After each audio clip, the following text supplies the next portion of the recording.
Itu dosen bilang, 1 hari kita puasa itu setara dengan sebut saja detox 10 hari. Maka benarlah hadis Rasulullah yang bilang begini, barang siapa yang berpuasa di bulan Ramadan dilanjutkan dengan 6 hari di bulan Syawal, maka dia seakan-akan berpuasa setahun penuh.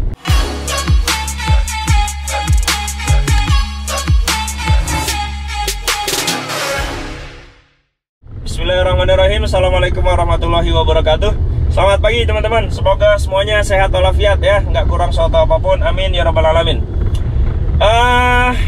Di video ini saya mau bahas tentang apa sih bedanya intermittent fasting sama puasa Ramadan ya. Jadi dalam dunia diet ya, diet lah misalkan, itu ada yang kita kenal dengan intermittent fasting. Intermittent fasting itu adalah puasa juga ya, tapi puasa yang berbeda dengan puasa Ramadan atau puasa Daud atau puasa Senin Kamis, beda ya. Ya, jadi ada puasa yang itu memang ibadah ya, selain ibadah juga memang dapat juga dari sisi kesehatan. Ada juga puasa yang intermittent fasting yang memang tujuannya tujuannya mungkin untuk kesehatan sama untuk diet gitu. Nah, yang pertama adalah saya bahas persamaannya dulu ya. Persamaan keduanya, intermittent fasting sama puasa Ramadan. Kalau dibilang persamaannya, maka persamaannya adalah sama-sama menahan ya, sama-sama menahan. Kalau di puasa Ramadan atau puasa-puasa sunnah yang lainnya, kalau Ramadan wajib ya, sorry. Jadi jangan dibilang, oh berarti bang saya bilang Ramadan puasa sunnah. Bukan, maksud saya puasa Ramadan dan puasa sunnah yang ada tuntunan syariatnya ya, itu dia menahan dari segala sesuatu yang membatalkannya. Makan dan minum dengan sengaja, berhubungan suami istri dan sebagainya lah, kita semua sudah paham itu. Itu puasa yang puasa Ramadan atau puasa sunnah. Kalau intermittent fasting ya, intermittent fasting itu kita menahan juga. Menahan apa?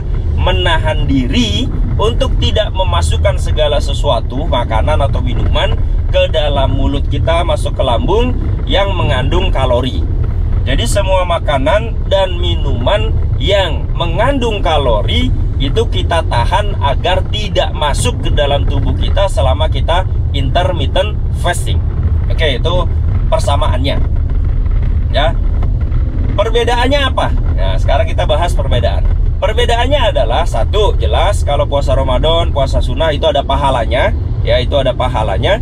Kemudian kalau puasa intermittent fasting itu ya saya nggak tahu ya, bisa jadi ada pahalanya kalau niatnya memang untuk mencari kesehatan. Lalu kalau sehat nanti ibadah jadi lebih gampang, nggak ngos-ngosan. Kalau sholat lebih gampang, ruku sujudnya lebih gampang, bisa beribadah dengan sempurna. Kemudian intermittent fasting tujuannya agar sehat dan bisa ibadah dengan sempurna, ya insya Allah juga ada pahalanya. Tapi kalau misalkan niatnya berbeda, tidak ditujukan karena Allah, maka intermittent fasting tidak ada pahalanya. Oke, itu perbedaannya. Yang pertama. Yang kedua, perbedaannya adalah di jeda waktunya atau jendela puasanya.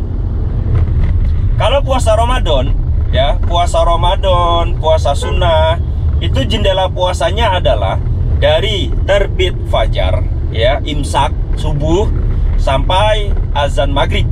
Itu jendela puasanya. Jendela puasanya adalah dari terbit fajar sampai azan maghrib. Jendela puasa ketika kita puasa Ramadan atau puasa sunnah, Senin Kamis, puasa Daud, Ayamul Bid dan seterusnya. Nah, kalau di intermittent fasting itu jendela puasanya macam-macam ya. Ada yang 8 jam, artinya selama 8 jam dia tidak masukin kalori ke dalam tubuhnya.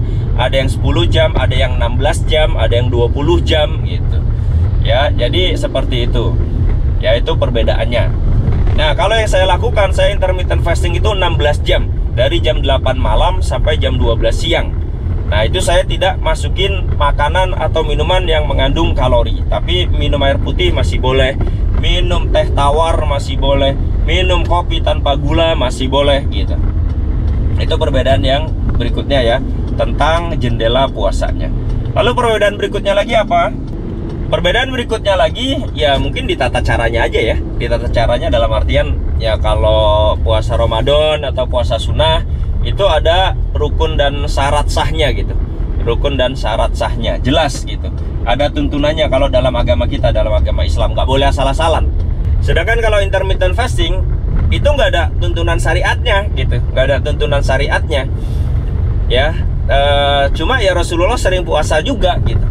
Rasulullah itu sering puasa juga. Ketika pagi-pagi datang ke rumah istrinya lalu bertanya, hari ini adakah yang bisa dimakan gitu ya.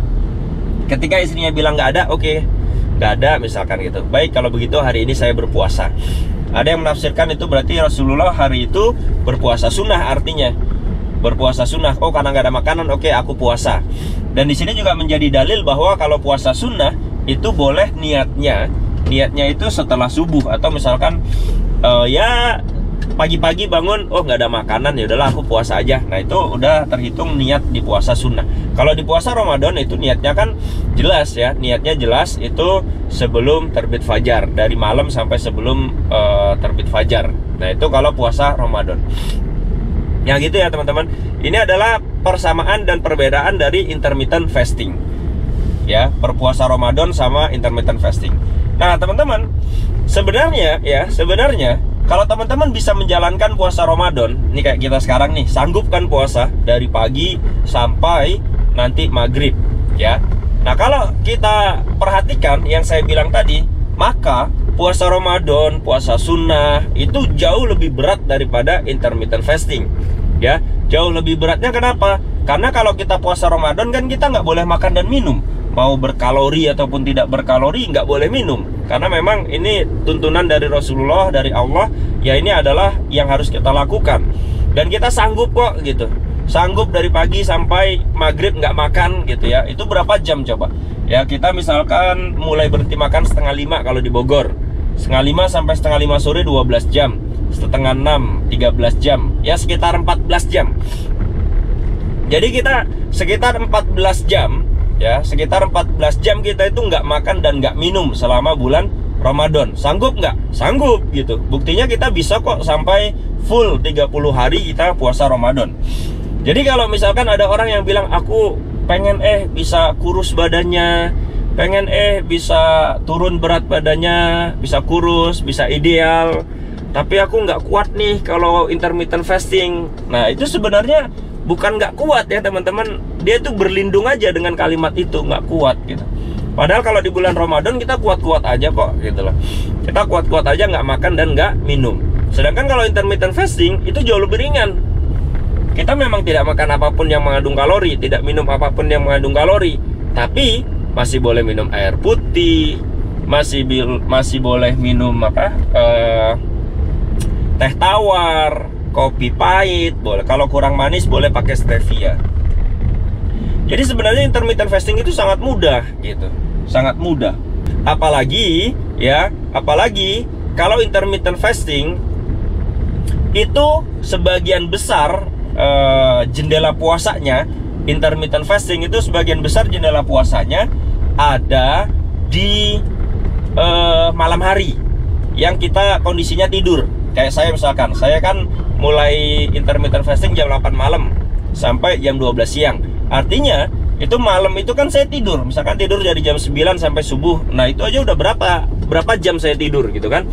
Nah ketika kita tidur kan kita nggak kepikiran makan gitu ya, nggak kepikiran makan, nggak kepikiran minum, karena kita lagi tidur. Dan itulah enaknya kalau intermittent fasting. Saya bilang intermittent fasting itu mudah. Satu, karena kita masih boleh makan dan minum, yang penting nggak kalori. Yang kedua, sebagian besar kita ketika menjalankan intermittent fasting, kita ada kondisi tidurnya. Nah kalau puasa Ramadan, puasa sunnah, itu berat, kita bisa menjalankannya. Padahal beratnya apa? Beratnya nggak boleh makan apapun, sama posisinya adalah dari pagi sampai sore gitu loh. Dari pagi sampai sore kita bekerja gitu ya. Kita posisinya kalau pagi kan kerja, tapi puasa kan berat itu. Kalau intermittent fasting kan ada tidurnya lama, kita sambil puasa intermittent fasting itu nggak masalah gitu. Jadi teman-teman, ini jadi momen yang tepat nih di puasa Ramadan ini. Momen yang tepat kita puasa Ramadan sekarang, alhamdulillah sanggup sampai 30 hari berikutnya, nanti sampai Lebaran. Nanti kalau teman-teman mau menurunkan berat badan, maka saran saya adalah habis Lebaran itu jangan langsung kendor ya. oke lah, boleh makan dulu Idul Fitri, kemudian bersenang-senang, makan enak dan seterusnya nggak masalah. Tapi setelah itu kemudian teman-teman harus berpikir, oke, udah cukup makan enaknya, yuk kita intermittent fasting. Ya, intermittent fasting yang saya sarankan, yang paling mudah menurut saya itu tadi, misalkan dari jam 8 malam sampai jam 12 siang. Ya, dari pagi sampai jam 12 siang itu teman-teman kalau punya aktivitas, ya entah itu apa, bekerja atau apapun, itu nggak kerasa nanti tiba-tiba udah jam 12 siang. Nah, bang, tapi kayaknya nggak sanggup deh. Nah, itu tadi, ini nggak sanggupnya kenapa nih? Karena memang berlindung dari rasa males doang, atau memang benar-benar nggak sanggup? Oke, benar-benar nggak sanggup bang. Oke, kalau benar-benar nggak sanggup, nggak usah sampai jam 12, misalkan sampai jam 11. Atau nggak sanggup jam 11, kalau nggak sanggup sampai jam 11 sampai jam 10, ya gitu. Bang, aku pokoknya nggak sanggup. Ya sudah, berarti niatmu untuk menurunkan berat badan itu nggak kuat, gitu aja. Ya, berarti niatmu untuk menurunkan berat badan, niatmu untuk jadi lebih sehat, niatmu untuk jadi lebih langsing dan ideal memang nggak kuat, gitu aja. Masa intermittent fasting segitu nggak kuat gitu. Padahal puasa Ramadan aja kita nggak makan, nggak minum, ya dari pagi sampai maghrib itu kita kuat. Masa cuma sekedar intermittent fasting yang kita boleh makan, boleh minum, asal nggak kalori gitu ya, masa kamu nggak kuat? Nah, jadi kalau memang kamu beralasan nggak kuat juga, ya berarti niatmu aja yang belum kuat gitu.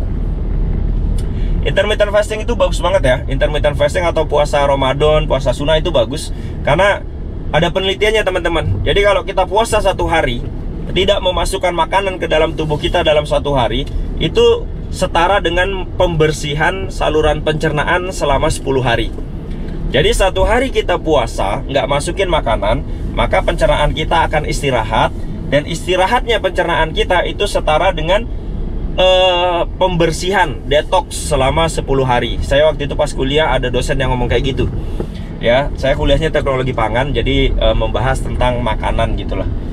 Makanan, kemudian pencernaan, metabolisme dan seterusnya. Jadi saya sedikit banyak tahu tentang pencernaan dan metabolisme.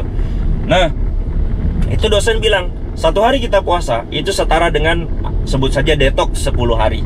Maka benarlah hadis Rasulullah yang bilang begini, barang siapa yang berpuasa di bulan Ramadan dilanjutkan dengan 6 hari di bulan Syawal, maka dia seakan-akan berpuasa setahun penuh.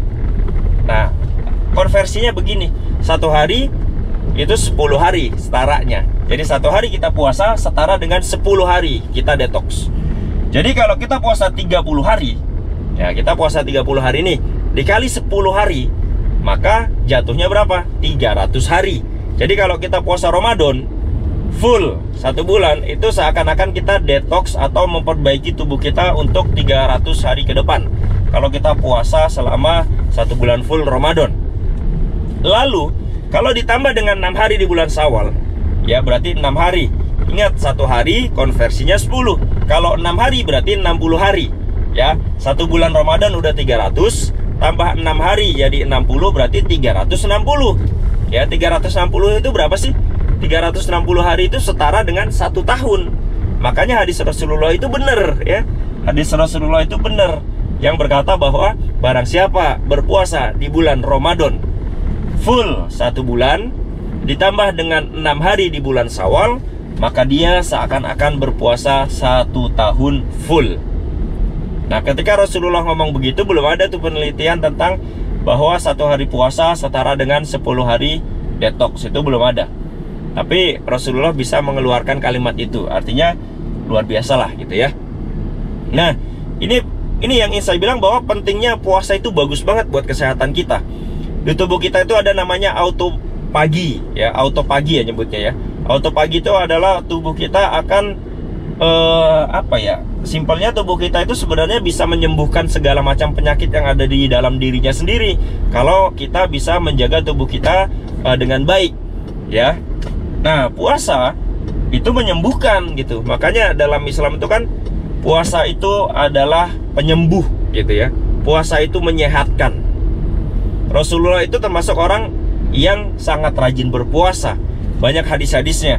Pulang pagi-pagi sampai rumah nggak ada makanan, berpuasa. Kemudian Rasulullah juga termasuk orang yang di rumahnya itu jarang ada makanan. Jadi Rasulullah seringnya puasa. Rasulullah pernah menahan lapar sampai perutnya diikat kencang gitu ya. Nah, Rasulullah memang yang rajin berpuasa. Dan kita tahu Rasulullah adalah manusia yang sangat sehat, teman-teman. Sehat sekali Rasulullah itu ya. Karena dalam sepanjang hidupnya Rasulullah itu sakit cuma 2 kali. Ya, sakit pernah pusing-pusing doang. Lalu yang kemudian sakit ketika hendak ajal menjemput. Itu Rasulullah sakit kemudian meninggal. Jadi cuma 2 kali itu. Nah, kalau kita manusia modern zaman sekarang makannya setiap hari, ya kan? Dari pagi sudah masuk glukosa, siang masuk glukosa, sore masuk glukosa, ya kan? Geraknya kurang, sakitnya jadi banyak kita sekarang kan? Ada diabetes, ada hipertensi, ada kolesterol gitu. Kalau Rasulullah karena sering puasa, sakitnya nggak banyak gitu. Makanya kita pun kemudian tadi saya bilang ya nanti setelah Ramadan kita harus rajin berpuasa lah ya, intermittent fasting. Jadi kalau Ramadannya udah beres, jangan lupa untuk lanjut dengan intermittent fastingnya, karena puasa ini sangat bagus sekali untuk kesehatan kita ya, sangat bagus sekali untuk kesehatan kita. Nah gitu teman-teman ya. Setelah Ramadan kemudian lanjut intermittent fasting, selanjutnya teman-teman terserah mau ikut yang defisit kalori atau keto seperti saya, atau diet yang lain sekedar mengurangi makan, yaitu pilihan masing-masing. Kan teman-teman nggak harus seperti saya intermittent fasting dan diet keto, itu nggak harus seperti saya. Istri saya itu defisit kalori, jadi istri saya katanya belum sanggup ikut keto seperti saya. Istri saya itu defisit kalori, dan dalam 1 bulan ya, dalam 1 bulan istri saya bisa turun sampai 9 kilo dalam 1 bulan. Sebulan lebih itu turunnya udah 9 kg ya. Istri saya itu memang defisit kalori. Jadi istri saya itu setiap makan dia timbang nasinya berapa gram, misalkan daging berapa gram, kemudian apapun yang dia makan dia timbang, lalu dia masukin aplikasi, kemudian ini kalorinya udah defisit misalkan. Nah kalau saya tidak konsisten dengan cara itu, makanya saya milih udahlah intermittent fasting sama diet keto saja. Dan alhamdulillah hari ini saya sudah turun 16-17 kilo dalam 6 bulan atau 7 bulanan. Alhamdulillah badan saya juga, ya mungkin kalau orang bilang agak kelihatan kayak orang sakit, wajar ya, karena dulunya saya gendut, lalu kemudian jadi kurus, orang nganggapnya kayak orang sakit. Tapi saya yang merasakan, saya ngerasa saya makin sehat ya. Keluhan-keluhan saya seperti yang dulu gampang ngos-ngosan, gampang capek, gampang ini gampang itu, stamina kurang, sekarang ketika berat badan saya turun, saya ngerasa badan saya jauh lebih sehat ya. Seperti itu teman-teman, semoga bermanfaat ya. Terima kasih sudah menonton. Assalamualaikum warahmatullahi wabarakatuh. Bye bye.